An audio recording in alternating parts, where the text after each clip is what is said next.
আমি যিমানখিনি সিট দিছিলোঁ তাতকৈ বহু মানুহ বেছি হৈছে। এইটো বৰ্তমান বিজেপি চৰকাৰ আৰু আজমল ডাঙৰীয়াৰ যিটো নেক্সাছ, যিটো তেওঁলোকৰ মিলন, বিশেষকৈ ডক্টৰ হিমন্ত বিশ্ব শৰ্মা আৰু বদৰুদ্দিন আজমল ডাঙৰীয়াৰ যিটো যুটি, সেই যুটিক প্ৰত্যাখ্যান কৰাৰ কাৰণে যোৱাকালি আমি চিপাঝাৰলৈ গ'লোঁ। তাতো চিপাঝাৰত মানুহ ওলাই আহিছে, এটা গোপ মৰা এটা ভয় ভাৱ সাধাৰণ মানুহৰ মাজত আহিছে। আজি ইয়াতো দেখিছোঁ শিলডোল ভাগি মানুহ আহিছে। ডিব্ৰুগড়ত গৈছোঁ, ডিব্ৰুগড়তো একেই কথা।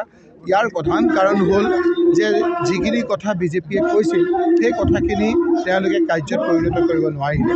কংগ্ৰেছৰ বিৰুদ্ধে তৰুণ গগৈ ডাঙৰীয়াৰ দিনত যিখিনি ৰাইজে শান্তিৰে আছিল, দুবুলি যেনেদৰে ভালকৈ খাইছিল, আজি সেইটো ভয় ভাৱৰ সৃষ্টি হৈছে। আজি গেছৰ দাম তেওঁলোকে 400 টকা থাকোঁতে তেওঁলোকে আধা দিম বুলি কৈছিল, সেয়া আজি 1200 টকা হ'ল। আজি লাইটৰ বিল যি মানুহৰ 200 টকা আছিল, আজি 1000 টকা হ'ল। আজি মানুহে ঘোপ মৰা এটা ভয় ভাৱত মানুহ থাকিবলগীয়া হৈছে। তাৰ পৰা পৰিত্ৰাণৰ কাৰণেই আজি আমাৰ শিলডোল ভাঙি ইয়ালৈ আহিছে।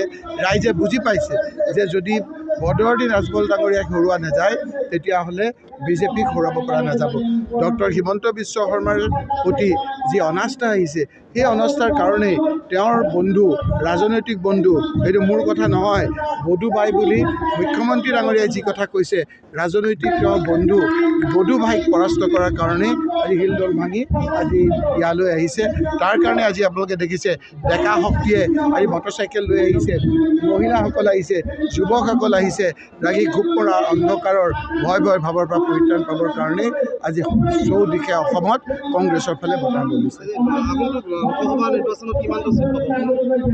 এই কিমানটা চিট পাবতো আমাৰ এজনেই জ্যোতিষী আছে ইয়াত। এবাৰ কয় তেওঁ 14টাই পাম, এবাৰ কয় 13টাই পাম, এবাৰ কয় 12টা, এবাৰ 12টা পাম, এতিয়া আকৌ কৈছে 11.5টা পাব। 11.5টা চিট থাকে নেকি কওকচোন? আজি যদি মুখ্যমন্ত্ৰীয়ে যদি 11.5টা চিট পাম বুলি কয়, সেইসকলৰ লগত কি ধৰণে আপুনি সুস্থভাৱে কথা পাতিব? গতিকে এই কথাবিলাক ৰাইজে দেখিছে। ৰাইজে আজি ডিব্ৰুগড়ত গৈছোঁ, ডিব্ৰুগড়ৰ ফালে আজি কংগ্ৰেছক আঁকোৱালি লৈছে। বিজেপিৰ আপোনাৰ বিভিন্ন জাতি জনগোষ্ঠীক ঠগাইছে।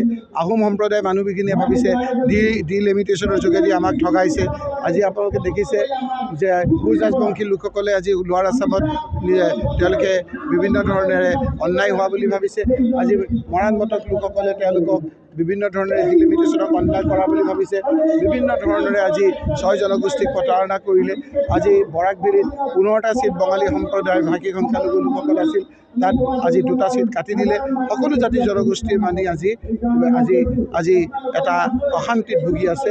তাৰ বাবেই তেওঁলোকে দেখিছে মুখ্যমন্ত্ৰী ডাঙৰীয়াৰ প্ৰতি অনাস্থা আনিছে। এতিয়া সেইকাৰণে তেওঁ একমাত্ৰ ভাষা ভৰসাৰ থল আজি হিমন্ত বিশ্ব শৰ্মাৰ বদৰুদ্দিন আজমল ডাঙৰীয়া আহিছে, আৰু সেইকাৰণে ৰাইজে বুজি পাইছে। ৰাইজে বদৰুদ্দিন আজমল ডাঙৰীয়াক প্ৰত্যাখ্যান কৰি শান্তিৰে থকাৰ আশাত বদৰুদ্দিন আজমল আৰু হিমন্ত বিশ্ব শৰ্মাৰ যুটিক পৰাস্ত কৰিবৰ কাৰণে আজি এনেধৰণে ৰাইজে শিলডোল ভাঙি ৰাইজ আহিছে। এইটো এটা আমাৰ প্ৰক্ৰিয়া। এই প্ৰাৰ্থী দিয়াৰ পিছত আমাৰ ব্লক কংগ্ৰেছে বাচিব, আমাৰ জিলা কংগ্ৰেছত এটা নিয়মত আহি যাব, আমাৰ প্ৰদেশ কংগ্ৰেছত আহিব, তাৰপিছত ঊৰ্ধ্বতম কৰ্তৃপক্ষই আমাৰ সকলো কথা আমাৰ চাব। তাৰপিছতে কোনে ক'ত উঠে এই কথাবিলাক আমাৰ এটা নিয়ম মাফিকে আমি এপ্লাই কৰিছোঁ। আমাৰ কোনো নিজা ৰায় তাত থাকিব নোৱাৰে। কংগ্ৰেছ দলৰ নিচিনা এটা দলে ঊৰ্ধ্বতম কৰ্তৃপক্ষই বিভিন্ন সমীক্ষা, বিভিন্ন ধৰণেৰে আপোনাৰ ছাৰ্ভে কৰি যিটো ৰিপৰ্ট পায়, তাৰ ভিত্তিতে আপোনাৰ প্ৰাৰ্থিত্ব দিব। মই এজন ডিচিপ্লিন চ'লজাৰ কংগ্ৰেছৰ, যি নিৰ্দেশ দিয়ে সেই নিৰ্দেশ মই আগৰ আকাৰে পালন কৰিম।